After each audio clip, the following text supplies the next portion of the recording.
Hi good morning everyone, welcome to my new video. ನಾವು ಹೊಸ ವಿಡಿಯೋಗೆ ಎಲ್ಲರಿಗೂ ಆತ್ಮೀಯ ಸ್ವಾಗತ. ಇವತ್ತು ಈ ವಿಡಿಯೋ ಮಾಡೋಕ್ಕೆ ಕಾರಣ ಏನಪ್ಪ ಅಂದರೆ ಒಂದು ಅದ್ಭುತವಾದ ಪ್ರಶ್ನೆ ಇದೆ. ಯಾಕೆ ಯೂಟ್ಯೂಬ್ ಚಾನಲ್ನ ಮಾಡ್ತೀಯಾ ಅಂತ ಇರ್ತೀನಿ. ಒಂದು ಸ್ವಲ್ಪ ಅಡ್ಜಸ್ಟ್ ಮಾಡ್ಕೊಳ್ರಿ. ಆಮೇಲೆ ಮತ್ತೆ ಕಮೆಂಟಲ್ಲಿ ಬಂದು ಭಯಕ್ಕೆ ಹೋಗ್ಬೇಡಿ. ಯೂಟ್ಯೂಬ್ ಮಾಡ್ಬಿಟ್ಟು ನೀನು ದೊಡ್ಡ ಸಾಧನೆ ಮಾಡಿಬಿಡ್ತೀಯಾ, ಇದು ಮಾಡಿಲ್ಲ ಅಂದರೆ ಬದುಕೋಕ್ಕಾಗಲ್ವಾ, ಇವೆಲ್ಲ ಬೇಕಾ ನಿನಗೆ, ಕರೆಕ್ಟಾಗಿ ಓದೋಕ್ಕಾಗಲ್ವಾ, ಈಗ ಬೇಕಾ ಇವಾಗ ನಿನಗೆ, ಯಾವನನ್ನ ನೋಡಿದ್ರೆ ಏನಾನ ಅಂತ ಇರ್ತಾನೆ, ಕಮೆಂಟ್ ಮಾಡ್ತಾನೆ, ಆಮೇಲೆ ಬೇರೆ ಏನೇನೋ ಮಾತಾಡ್ತಾರೆ ಊರುಗಳಲ್ಲಿ, ನಿಮ್ಮ ಮನೇಲಿ ಏನೋ ಅನ್ನಲ್ವಾ, ನಾವು ಎರಡು ಮೂರು ಪ್ರಶ್ನೆಗಳಿಗೆ ನಾನು ಇವತ್ತು ಉತ್ತರ ಕೊಡಬೇಕು. ಹಾಗೆ ಮತ್ತು ಯೂಟ್ಯೂಬ್ ಚಾನಲ್ ಮಾಡೋದ್ರಿಂದ ಏನೇನು ಉಪಯೋಗ ಇದೆ ಆಸ್ ಎ ಸ್ಟೂಡೆಂಟ್, ಮತ್ತು ಸ್ಟೂಡೆಂಟ್ ಅಲ್ಲದೆ ಏನೇನು ಉಪಯೋಗ ಇದೆ, ಮತ್ತು ಇದರಿಂದ ಏನು ನನಗೆ ಬೆನಿಫಿಟ್ ಆಗುತ್ತೆ ಅಂತ. ಫಸ್ಟು, ಯೂಟ್ಯೂಬ್ ಅನ್ನೋದು ಸೋಷಿಯಲ್ ಮೀಡಿಯಾ ಪ್ಲಾಟ್ಫಾರ್ಮು. ಇದು ನಾವು ಇದಕ್ಕೆ ಯಾವುದೇ ರೀತಿಯ ರಿಸ್ಟ್ರಿಕ್ಷನ್ಸ್ ಇರಲ್ಲ. ನಮ್ಮ ಹತ್ರ ಫೋನ್ ಇದ್ದರೆ ನಮ್ಮ ಹತ್ರ ಏನೇನೊಂದು ಕಂಟೆಂಟು, ಕಲೆ ಇದ್ದರೆ ಅದನ್ನು ನಾವು ತೋರಿಸ್ಕೋಬೋದು. ಕರೆಕ್ಟಾಗಿ ಓದಿದ್ರೆ ಆಗಲ್ವಾ, ನಿಮ್ಮ ಮನೇಲಿ ಏನೋ ಅನ್ನಲ್ವಾ. ನಮ್ಮ ಮನೇಲಿ ತುಂಬ ಸಪೋರ್ಟ್ ಮಾಡ್ತಾರೆ ಇದಕ್ಕೆ. ನಾ ಏನೇನೋ ಒಂದು ದಿವಸ ವೀಡಿಯೋ ಹಾಕಿಲ್ಲ ಅಂದರೆ ನಮ್ಮ ಅಪ್ಪ ಅಮ್ಮ ನಂಗೆ ಕಾಲ್ ಮಾಡ್ಕೊಳ್ಳಿ, ಯಾವ ವೀಡಿಯೋಸ್ ಹಾಕಿಲ್ಲ, ಯಾಕೆ ಇವತ್ತು ಇಂದು ಅಂತ. ಇನ್ನು ಹಳೆ ವೀಡಿಯೋಸ ನೋಡ್ತಾರೆ, ಬರೀ ಹಳೆ ವೀಡಿಯೋಸ್ ನೋಡೋದಾಯ್ತು, ಹೊಸ ವೀಡಿಯೋಸ್ ಏನಾರ ಮಾಡುವ ಅಂತ. ಯಾವ್ದಾದ್ರು ವೀಡಿಯೋ ಹಾಕು ಅಂತ ನಮ್ಮ ಮನೇಲಿ ನಮ್ಮ ಅಪ್ಪ ಅಮ್ಮ ಕೇಳ್ತಾರೆ. ಅಂದರೆ ಆ ಲೆವೆಲ್ಗೆ ಟ್ರಸ್ಟ್ ಬೆಳೆಸ್ಕೊಂಡಿದ್ದೀವಿ ಅಂತ. ನಾವು ಸುಮ್ಮನೆ ತಂದೆ ತಾಯಿ ಯಾವುದನ್ನು ಅಕ್ಸೆಪ್ಟ್ ಮಾಡ್ಕೊಳ್ಳಲ್ಲ ಮಕ್ಕಳಿಂದ. ಅದು ಕರೆಕ್ಟಾಗಿದ್ದರೆ ಮಾತ್ರ ಅವ್ರು ತಂದೆ ತಾಯಿ ಅಕ್ಸೆಪ್ಟ್ ಮಾಡ್ಕೊಳ್ಳೋದು, ಅದಕ್ಕೆ ಸಪೋರ್ಟ್ ಮಾಡೋದು. ಅವ್ರು ನಮಗಿಂತ ತುಂಬ ಆಲೋಚನೆ ಮಾಡಿರ್ತಾರೆ. ಆಮೇಲೆ ಓದೋದ್ರ ಬಗ್ಗೆ ಬಂತಂದರೆ ನಾವು ಇದುವರೆಗೂ ಯಾವುದೇ ರೀತಿ ಫೇಲ್ಗೆಲ್ಲ ಆಗಿಲ್ಲ. ಹಂಗಾಗಿ ನಮ್ಮ ಮನೇಲಿ ಏನು ಅನ್ನಲ್ಲ. ನಾನೇನಾದ್ರು 2 ಬ್ಯಾಕ್ 4-5 ಬ್ಯಾಕ್ ಉಳಿಸ್ಕೊಂಡಿರಿ ವೀಡಿಯೋ ಮಾಡೋ ಕಾರಣದಿಂದ, ಬಿಟ್ಬಿಡಪ್ಪ ನೀನು, ಇದರಿಂದ ಯಾಕೋ ಓದುತ್ತಾ ಇಲ್ಲ ಕರೆಕ್ಟಾಗಿ, ಹಿಂಗಾದ್ರೆ ನೀನು ಕಷ್ಟ ಆಗ್ಬಿಡುತ್ತೆ ಜೀವನ ಅಂತ ಹೇಳ್ಬಿಟ್ಟಿರೋರು. ಅದನ್ನು ನಾವು ರೂಢಿ ಮಾಡ್ಕೊಂಡಿಲ್ಲ. ಓದೋ ಟೈಮಿಗೆ ಕರೆಕ್ಟಾಗಿ ಓದ್ಬಿಟ್ಟು ಅದನ್ನೇನು ಮುಗಿಸ್ಕೋಬೇಕು, ಅದು ಏನಿರುತ್ತೆ ನಮ್ಮ ಜವಾಬ್ದಾರಿ. ಒಬ್ಬ ಅಡ್ಮಿಷನ್ ಮಾಡಿದ್ವಿ ಅಂದರೆ ಸ್ಕೋರ್ ತಗೋಬೇಕು, ಒಳ್ಳೆ ಮಾರ್ಕ್ಸ್ ತಗೋಬೇಕು, ಪಾಸ್ ಆಗಬೇಕು. ಅದನ್ನು ನಾನು ಸಖತ್ತಾಗೆ ಮಾಡಿದ್ದೀನಿ. ಹಂಗಾಗಿ ಡಿಗ್ರಿ ಎಲ್ಲ ಕ್ಲಾಸ್ ಮಾಡಿ MBA ಅಡ್ಮಿಷನ್ ಮಾಡಿದ್ದೀನಿ. ಲ್ಯಾಕ್ಸ್ ಟುಗೆದರ್ ಫೀಸ್ ಕಟ್ಬಿಟ್ಟು ಸುಮ್ಮನೆ ನಾವು ಇಲ್ಲಿಗೆ ಬರೋಕ್ಕಾಗಲ್ಲ. ಚೆನ್ನಾಗಿ ಓದ್ತಾ ಇದ್ದೀವಿ. ಆಮೇಲೆ ಇದಂದರೆ ಪಾರ್ಟ್ ಆಫ್ ಲೈಫಲ್ಲಿ, ಒಂಥರ ಪಾರ್ಟ್ ಆಫ್ ಲೈಫ್, ಒಂದು ಭಾಗ ಇದು ಅಷ್ಟೇ. ನಾನು ತುಂಬ ಸಪೋರ್ಟ್ ಇದೆ ತಂದೆ ತಾಯಿಯಿಂದ. ಹಂಗಾಗಿ ತುಂಬ ಈಸಿ ಆಗುತ್ತೆ ನಾನು ಮಾಡೋದಕ್ಕೆ. ತುಂಬ ಚೆನ್ನಾಗಿ ಸಪೋರ್ಟ್ ಮಾಡ್ತಾರೆ, ಅದ್ರ ಬಗ್ಗೆ ಯಾವ್ದು ಮಾತಿಲ್ಲ. ಯೂಟ್ಯೂಬ್ ವಿಡಿಯೋ ಮಾಡಬೇಕು, ಎಲ್ಲರೂ ಮಾಡಬೇಕು. ಈ ಥರ ಪ್ರಶ್ನೆಗಳು ಸುಮಾರು ಹುಡ್ಕೋತವೆ. ಫಸ್ಟ್ ಆಫ್ ಆಲ್ ಇದು ಫಸ್ಟು ನಾನು ಒಂದು 4-5 ಪಾಯಿಂಟ್ ಮಾಡ್ಕೊಂಡಿದ್ದೆ. ಅದರಲ್ಲಿ ಫಸ್ಟು ಯೂಟ್ಯೂಬ್ ವಿಡಿಯೋ ಮಾಡೋಕ್ಕೆ ಕಾರಣ ಏನಂದರೆ passion. Without passion we cannot do anything. Passion ಇಲ್ಲಾಂದರೆ ನಾವೇನು ಮಾಡೋಕ್ಕೆ ಆಗಲ್ಲ. ಪ್ಯಾಷನ್ ಇದ್ದರೆ ನಾವು ಅದ್ರಲ್ಲಿ ಫೋಕಸ್ ಮಾಡ್ತೀವಿ, ಅದರಲ್ಲಿ ಏನಿದೆ ಏನಿಲ್ಲ, ಏನಿರಬಾರ್ದು ಅಂತ ತಿಳ್ಕೊತೀವಿ. ಅದನ್ನು ನಾವು ಯೂಟ್ಯೂಬ್ ವಿಡಿಯೋ ಮಾಡ್ತಿದ್ದೀವಿ ಅಂದರೆ ಅದ್ರಲ್ಲಿ ನಾವು ಕರೆಕ್ಟಾಗಿ ಮಾಡಿದರೆ ತಾನೇ ನಮಗೆ ರೀಚ್ ಆಗೋಕ್ಕೆ ಸಾಧ್ಯ. ನಾವೇನಾದರೂ ಕಿರ್ತಿರ್ತಾರ ಅಥವಾ ಅಮುಕು ಥರ ಏನಾದ್ರು ತಿಕ್ಕಲು ಮಾಡ್ತಾ ಇಲ್ವಲ್ಲ.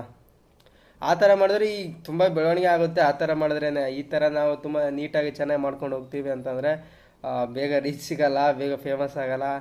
ಕೆಲವೊಂದು ಬೇಜಾರಾಗುತ್ತೆ ಈ ಥರ ಸಿಚುವೇಶನ್ಗಳು ನೋಡಿದ್ರೆ. ಈಗ ನಮ್ಮ ಜನ ಪಬ್ಲಿಕ್ಸ್ ಯಾವ ಥರ ಎಂಗೇಜ್ ಆಗ್ತಾಯಿಲ್ಲ ಆಲ್ಗಾರಿಥಮ್ಸ್ಗೆ ಅಂತ.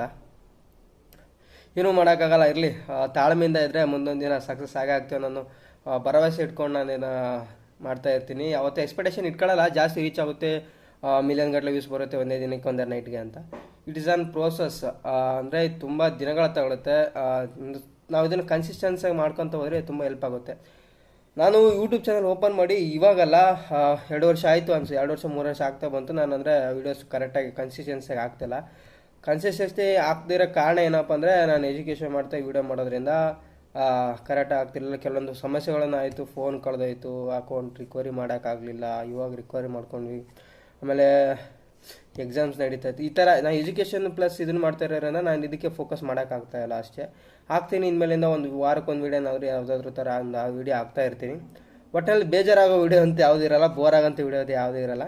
ಇನ್ಫಾರ್ಮೇಟಿವ್ ಅಥವಾ ಎಂಟರ್ಟೈನ್ಮೆಂಟು ಈ ಥರದ ವೀಡಿಯೋಸೇ ಇರುತ್ತೆ. ಎಂಟರ್ಟೈನ್ಮೆಂಟ್ ಅಂದರೆ cover songs, comedy skits, comedy scopes, reels. ಮತ್ತು ಇನ್ಫಾರ್ಮೇಟಿವ್ ಅಂದರೆ ಯಾವುದಾದ್ರೂ ಒಂದು ಟಾಪಿಕ್ ಬಗ್ಗೆ ಮಾತಾಡೋದು, ಈ ಥರದ ವೀಡಿಯೋಸ್ ಮಾಡ್ತಾ ಇರ್ತೀನಿ. ಈಗ ಸೀದಾ ವಿಷಯಕ್ಕೆ ಬರೋದಾ, ಯಾಕೆ ಯೂಟ್ಯೂಬ್ ಚಾನಲ್ ಮಾಡ್ತಿದ್ಯಾ? ಪ್ಯಾಷನ್, ಅದು ಫ್ಯಾಷನ್ ಅಂತ ಆಗಲೇ ಹೇಳಿದೆ ನಾನು. ಪ್ಯಾಷನ್, ನನಗದು ಇಂಟ್ರೆಸ್ಟ್ ಇದೆ, ನನಗದು ಮಾಡಬೇಕು ಅಂತ ಅನ್ನಿಸ್ತದೆ. ನಾನು ಅದು ಮಾಡೋದ್ರಲ್ಲಿ ಕರೆಕ್ಟಾಗಿ ಮಾಡ್ತಾಯಿದ್ದೀನಿ ಅನ್ನೋ ನಂಬಿಕೆ ಇರೋದ್ರಿಂದ ನಾನು ಅದನ್ನು ವೀಡಿಯೋ ಮಾಡ್ತಾಯಿದ್ದೀನಿ. ಆಮೇಲೆ ನಾನು ಸ್ಟೂಡೆಂಟಾಗಿ ನಾನು ನನ್ನನ್ನು ಪ್ರಮೋಟ್ ಮಾಡ್ಕೋಬೇಕು. ಅಂದರೆ ನಾನು ಇದರಲ್ಲಿ ನೋಡಬೇಕು first. I want to see myself in the ಅಂದರೆ ನಾನು ಏನು ತಪ್ಪು ಮಾಡ್ತಾ ಇದ್ದೀನಿ, ನಾನು ಯಾವುದ್ರಲ್ಲಿ ಸ್ಟ್ರಾಂಗ್ ಇದ್ದೀನಿ, ಈಗ ಮುಂದೆ ಡಿಜಿಟಲಿ ಬರುತ್ತೆ, ಅಥವಾ ನಾವು ಕಮ್ಯುನಿಕೇಷನಲ್ಲಿ ಚೆನ್ನಾಗಿರಬೇಕು, ಇಂಟ್ರ್ಯಾಕ್ಟ್ ಮಾಡೋದ್ರಲ್ಲಿ ಎಲ್ಲ ರೀತಿಯ ಒಂದು ಕರೆಕ್ಟಾಗಿರಬೇಕು, ಒಂದು ಫಾರ್ಮಾಲಿಟಿ ಇರಬೇಕಂತ ಅಂದ್ಬಿಟ್ಟು ಇದೊಂದು ವಿಡಿಯೋ ನಾನು ಕಾರಣ ಮಾಡೋಕ್ಕೆ.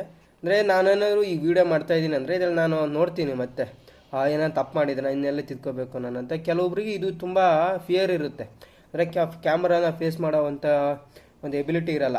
ಅದು ನಮಗೆ ಇರಬಾರ್ದು. ಆ ಒಂದು ಎಬಿಲಿಟಿ ನಮ್ಗೆ ಬರಬೇಕು ಅಂತ ಕಾರಣಕ್ಕೆ ನಾನು ವೀಡಿಯೋಸ್ ಮಾಡ್ತಾ ಇರ್ತೀನಿ, ಆಮೇಲೆ ಕ್ಯಾಮ್ರಾ ಮುಂದೆ ಮಾತಾಡ್ತಾ ಇರ್ತೀನಿ. ಇದು ಒಂದು ಪ್ಲಸ್ ಪಾಯಿಂಟ್. ನನ್ನ ಸ್ಟೂಡೆಂಟಾಗಿ ನಾನು ಈ ಕಡೆ ಯೂಟ್ಯೂಬ್ ವೀಡಿಯೋಸ್ ಮಾಡೋದ್ರಿಂದ ನನ್ನ ಸ್ಟೂಡೆಂಟ್ ಲೈಫಿಗೆ ಎಫೆಕ್ಟ್ ಆಗುತ್ತೆ ಅಂತಂದರೆ ಅದು ಖಂಡಿತವಾಗಿಯೂ ವಿರುದ್ಧ ಆಗುತ್ತೆ. ಇದು ನನಗೆ ತುಂಬ ಹೆಲ್ಪ್ ಆಗುತ್ತೆ ವೀಡಿಯೋಸ್ ಮಾಡೋದ್ರಿಂದ. ಎಂಟರ್ಟೈನ್ಮೆಂಟು, ಈಗ ನೀವು ನಮ್ಮ ವೀಡಿಯೋಸ್ ನೋಡ್ತೀರಾ ಅಂದರೆ ಒಂದು ಸ್ವಲ್ಪ ನಾನು ಕೆಲವೊಂದು ಕಾಮಿಡಿ ಪ್ರಾಣೇಶ್ ಅವರವು ಕಾಮಿಡಿ ಸ್ಕಿಟ್ಸ್ ಮಾಡಿದ್ದೀನಿ, ಗ್ರೀನ್ ಸ್ಕ್ರೀನ್ ಯೂಸ್ ಮಾಡ್ಕೊಂಡು. ಆಮೇಲೆ ಸೂರ್ಯವಂಶದ್ದು ಅಥವಾ ಇನ್ನೊಂದು ಬೇರೆ ರೀತಿಯ ಬಾಹುಬಲಿ, ಈ ಥರದ ಕಾಮಿಡಿ ಸ್ಕಿಟ್ಸ್ ಮಾಡಿದ್ದೀನಿ. ಅದರಿಂದ ನಿಮಗೆ ಎಂಟರ್ಟೈನ್ಮೆಂಟ್ ಸಿಗುತ್ತೆ. ಎಂಟರ್ಟೈನ್ಮೆಂಟು ಕೊಡೋದ್ರಿಂದ ನಿಮ್ಗೆ ಎಂಟರ್ಟೈನ್ಮೆಂಟ್ ಸಿಗುತ್ತೆ, ನಿಮಗೆ ಟೈಮ್ ಪಾಸ್ ಆಗುತ್ತೆ, ಆಮೇಲೆ ನಿಮ್ಗೆ ಇಷ್ಟ ಆಗ್ತೀನಿ. ಆಮೇಲೆ ಅದು ನನ್ನ ಒಂದು ಪ್ಯಾಷನ್, ಅದು ನನ್ನ ಇಂಟ್ರೆಸ್ಟ್. ಅದು ನಾನು ನಿಮ್ಗೆ ಎಂಟರ್ಟೈನ್ಮೆಂಟ್ ಯಾಕೆ ಕೊಡ್ತೀನಿ, ನನ್ನ ಇಂಟ್ರೆಸ್ಟ್ ಅದು. ನಾನೊಬ್ಬ ಆರ್ಟಿಸ್ಟು, ನಾನೊಬ್ಬ ಎಡಿಟರು, ನಾನೊಬ್ಬ ಅಂದರೆ ಈ ಥರ ನಾನು ಮಾಡೋವಂಥ ಒಂದು ಕೆಪಾಸಿಟಿ ನನ್ನಲ್ಲಿ ಕಲೆ ಇದೆ. ಅಂದರೆ ಅದನ್ನು ನಾನು ಮಾಡೋದ್ರಿಂದ ಮಾಡ್ತೀನಿ. ಅದನ್ನು ನೀವು ನೋಡ್ತೀರಾ, ನಿಮ್ಗೆ ಇಷ್ಟ ಆಗುತ್ತೆ, ನಿಮ್ಗೆ ಎಂಟರ್ಟೈನ್ಮೆಂಟ್ ಸಿಗುತ್ತೆ, ನನಗೆ ಸ್ಯಾಟಿಸ್ಫ್ಯಾಕ್ಷನ್ ಆಗುತ್ತೆ. ಅಂದರೆ ಒಬ್ಬ ಕಲಾವಿದನಿಗೆ ಏನು ಬೇಕಪ್ಪ, ಒಬ್ಬರು ನೋಡಿ ಅದನ್ನು ಸಂತೋಷಪಟ್ಟು ಅದನ್ನು ಸಾರ್ಥಕತೆ ಮಾಡಿಕೊಂಡ್ರೆ ಅದೇ ಸಾಕು ಒಬ್ಬ ಕಲಾವಿದನಿಗೆ. ಅದನ್ನೇ ನಾನು ಟ್ರೀಟ್ ಮಾಡ್ತೀನಿ. ಆಮೇಲೆ ಇನ್ನೊಂದು ವಿಷಯ ಏನಪ್ಪ ಅಂದರೆ, ಈ ಯೂಟ್ಯೂಬ್ ಮಾಡೋದ್ರಿಂದ ಹಣನೂ ಗಳಿಸ್ತಾರೆ. ಈಗ ಆ ಸ್ಟೇಜಲ್ಲಿ ಇದ್ದೀವಿ ನಾವು, ಹಣ ಗಳಿಸಂದರೆ ಈಗ ಇದಕ್ಕೆ ಎಲಿಜಿಬಿಲಿಟಿ ಏನು ಇರುತ್ತಪ್ಪ ಅಂದರೆ, ಯೂಟ್ಯೂಬ್ ವೀಡಿಯೋದಲ್ಲಿ ನೀವು ಹಣ ಗಳಿಸ್ಬೇಕು ಅಂತಂದರೆ ಮೇಕ್ ಮನಿ ಇಟ್ಸ್ 1000 ಸಬ್ಸ್ಕ್ರೈಬರ್ಸ್ ಮತ್ತು ವಾಚ್ ಟೈಮ್ ಅಂತ ಇರುತ್ತೆ 4000. ನಂದು 1000 ಸಬ್ಸ್ಕ್ರೈಬರ್ಸ್ ಆಗಿದೆ, 1042-41 ಇದೆ ಆಗಿದೆ, ಅದು ಮುಗ್ದೋಗಿದೆ. ಈಗ ಎಲಿಜಿಬಿಲಿಟಿ ಇರೋದು ಮತ್ತು ಬೇಕಾಗಿರೋದು ಇನ್ನು watch time hours 4000 watch time hours ಆಗಬೇಕು. ಅಥವಾ ಶಾರ್ಟ್ಸಲ್ಲಿ ನಾವು 10 ಲಕ್ಷ ಶಾರ್ಟ್ಸ್ ವ್ಯೂಸ್ನ ತೊಗೋಬೇಕು. ಆಗಲೇ ನಂದು 2,000 ವಾಚ್ ಟೈಮ್ ಅವರ್ಸ್ ಆಗಿತ್ತು. ನಾನು 1 ವರ್ಷ ಗ್ಯಾಪ್ ತೊಗೊಂಡೆ ಕಾರಣಾಂತರಗಳಿಂದ. ಹಂಗಾಗಿ ಅಲ್ಲಿ ನನಗೆ ವಾಪಸ್ ಹೋಗಿದೆ ಅದು. ಅಂದರೆ 365 ಡೇಸ್ ಕೌಂಟ್ ಆಗ್ತಾ ಇರುತ್ತೆ ಅದು. ಅದ್ರ ಬಗ್ಗೆ ನಾವು ಸಪ್ರೇಟ್ ವೀಡಿಯೋಸ್ ಮಾಡೋದ, ಯಾವ್ದಾನ ಡೌಟ್ ಇದ್ದರೆ ಹೇಳ್ರಿ, ಸಪ್ರೇಟ್ ವೀಡಿಯೋ ಮಾಡ್ತೀನಿ ನೀಟಾಗಿ. ಇದನ್ನು ದುಡ್ಡು ಕೂಡ ಮಾಡ್ಬೋದು ನಾವು, ಇದರಿಂದ ಜೀವನ ಕಟ್ಕೊಳಕ್ಕಾಗಲ್ಲ ಅಂತ ಯಾರೊಬ್ಬರು ನನಗೆ ಹಿಂಗೆ ಪ್ರಶ್ನೆ ಮಾಡಿದ್ರು. ಅದರಿಂದ ನೀನು ಜೀವನ ಕಟ್ಕೊಂಡ್ಬಿಡ್ತೀಯಾ, ಅದರಿಂದ ನೀನು ಉದ್ಧಾರ ಆಗ್ಬಿಡ್ತೀಯಾ, ಅದರಿಂದ ಏನು ಸಿಗುತ್ತೆ ನಿನಗೆ ಮಾಡೋದ್ರಿಂದ, ಸುಮ್ಮನೆ ಕರೆಕ್ಟಾಗಿ ಓದ್ಕೋ ಇದಕ್ಕೆ ಅಂತ ಈ ಥರ ಎಲ್ಲ ಮಾತುಗಳು ಬರ್ತಾ ಇರುತ್ತೆ. ನಾನು ವಿತೌಟ್ ರೆವಿನ್ಯೂ ಯಾರೂ ಮಾಡಲ್ಲ, ಪ್ರಾಫಿಟ್ ಇಲ್ಲದೆ ಯಾರೂ ಮಾಡಲ್ಲ, ಲಾಭ ಇಲ್ಲದೆ ಯಾರೂ ಮಾಡಲ್ಲ. ಸುಮ್ಮನೆ ತಲೆ ಕಟ್ಸ್ಕೊಂಡು ವೀಡಿಯೋ ಮಾಡಿ ಅವರ್ಗಟ್ಲೆ ಎಡಿಟ್ ಮಾಡಿ ಕರೆಕ್ಟ್ ಟೈಮಿಗೆ ಪೋಸ್ಟ್ ಮಾಡಿ ಎಕ್ಸ್ಪೆಕ್ಟೇಷನ್ಸ್ ಇಲ್ಲದೆ ಇಷ್ಟೊಂದು ಎಫರ್ಟ್ಸ್ ಯಾರೂ ಸುಮ್ಮನೆ ಹಾಕಲ್ಲ. ಇದರಿಂದ ರೆವಿನ್ಯೂ ಜನ್ರೇಟ್ ಮಾಡ್ಬೋದು ನಾವು.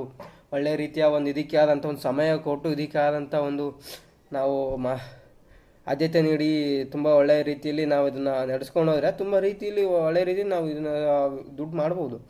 ನಾನು ದುಡ್ಡು ಮಾಡೋವಂಥ ಸ್ಥಿತಿಲಿ ಇದ್ದೀನಿ ಈಗ. ನಾನು ಅದನ್ನ ಕಂಟಿನ್ಯೂಸ್ ಮಾಡಿದ್ರೆ ನಾನು ವಾಚ್ ಟೈಮ್ ಅವರ್ಸ್ ಕಂಪ್ಲೀಟ್ ಆಗುತ್ತೆ, ನನ್ನ ಗೂಗಲ್ ಆ್ಯಡ್ಸ್ ಓಪನ್ ಆಗುತ್ತೆ, ಅದರಲ್ಲಿ ನಾನು ಮಾಡ್ಕೋಬೋದು. ಅದೇ ಕಾರಣಕ್ಕೆ ನಾನು ಓಪನ್ ಮಾಡಿರೋದು. ನಾವು ಏನು ಮಾಡ್ತೀವಿ ಅಂದ್ರೆ ಈಗಿನ ಕಾಲದಲ್ಲಿ ದುಡ್ಡಿಲ್ಲದೆ ಯಾರೂ ಮಾಡೋದೇ ಇಲ್ವಲ್ಲ.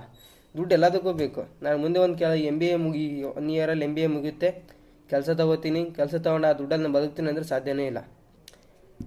ಇನ್ the generation we have to need a additional income. ಅಂದರೆ ನಾನು ಕೆಲಸಕ್ಕೆ ಹೋಗಿ ಸಂಬಳ ತೊಗೋತೀನಿ ಅಂದರೆ ಫಿಕ್ಸ್ಡ್ ಇನ್ಕಮ್.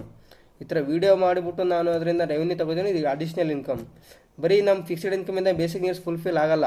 ಅದು ಒಂದು ಕಾರಣನೇ ನಾನು ಯಾಕಪ್ಪ ಯೂಟ್ಯೂಬ್ ಚಾನಲ್ ಮಾಡ್ತಾಯಿದ್ದೀನಿ ಯಾಕಿದೆ ಅಂತಂದರೆ, ಮಾಡ್ತೀನಿ ಅಂದರೆ ನಾನು ಸುಮ್ಮನೆ ಏನೇನೋ ಮಾಡೋಕ್ಕಾಗಲ್ಲ. ಏನೇನೋ ಮಾಡಿದ್ರೆ ರೀಚು ಸಿಗೋಲ್ಲ ಯೂಟ್ಯೂಬಲ್ಲಿ. ಇದು ಇನ್ಸ್ಟಾಗ್ರಾಮಲ್ಲಿ ಆದರೆ ಅದೇ ನಾವು ಹೇಳಿದ್ವಲ್ಲ ಆಗಲೇ, ಪಿಪ್ಪಿ ಕೀರ್ತಿ, ಅಮುಕು ಟುಮುಕು, ಆಮೇಲೆ ವೆಂಕಿ ಕ್ರೇಜಿ, ಯಾರ್ಯಾರು ಇದಾರಲ್ಲ ಅವರೆಲ್ಲ ಏನೇನೋ ಮಾಡಿಬಿಟ್ಟು ಏನೇನೋ ರಿವ್ಯೂಸ್ ತೊಗೊಂಡ್ಬಿಡ್ತಾರೆ.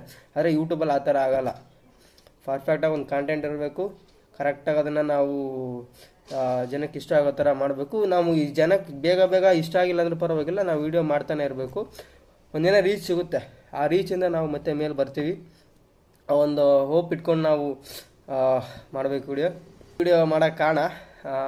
ಇದರಿಂದ ಯಾರಿಗಾದ್ರೂ ಬೇಜಾರಾಗಿದೆ ದಯವಿಟ್ಟು ಕ್ಷಮೆ ಇರಲಿ, ನಾನೇನು ತಪ್ಪು ಮಾತಾಡಿಲ್ಲ.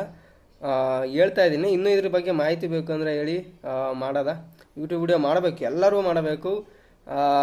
ಯಾರ್ಯಾರಿಗೆ ಇಂಟ್ರೆಸ್ಟ್ ಇದೆ ಅವರು ಸ್ಟಾರ್ಟ್ ಮಾಡಿ. ವಿತೌಟ್ ಇಂಟ್ರೆಸ್ಟ್ ಏನು ಮಾಡೋಕ್ಕಾಗಲ್ಲ.